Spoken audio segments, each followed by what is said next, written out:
कंचनपुर नाम का एक गांव था। उस गांव में एक धनी व्यापारी रहता था। उस व्यापारी के घर में रसोई में एक कबूतर ने घोंसला बना रखा था। किसी दिन एक लालची कौवा उधर से जा रहा था। वह मछली को देखकर उसके मुंह में पानी आ गया।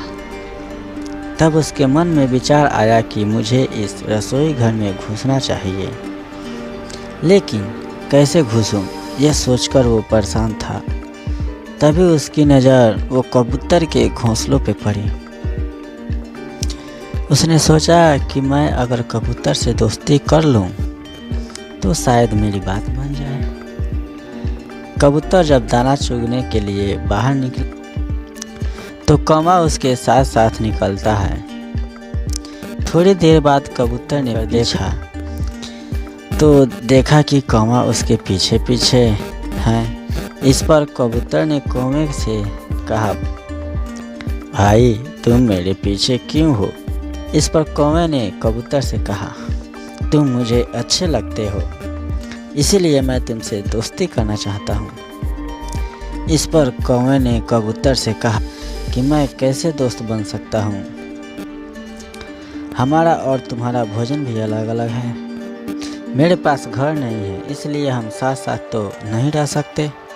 फिर कौवे ने चापलूसी दिखाते हुए कहा, इसमें कौन सी बड़ी बात है? मेरे पास घर नहीं है, इसलिए हम साथ साथ तो रह ही सकते हैं ना, और साथ ही भोजन खोजने आया करेंगे, तुम अपना और मैं अपना। घर के मालिक ने देखा कि कबूतर के साथ एक कौवा भी है, तो उसने सोचा कि चलो कबूतर का मित्र होगा, इसलिए उसने उसके बारे में अधिक नहीं सोचा। अगले दिन कबूतर खाना खोजने के लिए साथ चलने को कहता है, तो कौवा ने पेट का दर्द का बहाना बनाकर मना कर दिया।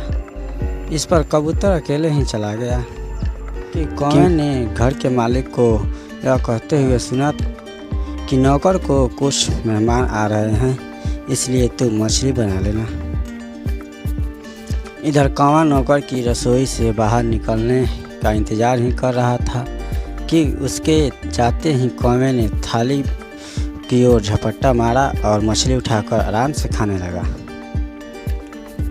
नौकर जब वापस आया तो कौवे को मछली खाते देख गुस्से से लाल हो गया और उसने कौवे को पकड़कर उसका गर्दन मरोड़कर मार डाला।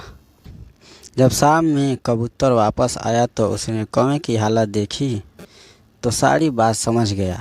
इसलिए कहा गया है, दुष्ट प्रकृति के प्राणी को उसके किए की सज़ा अवश्य मिलती है।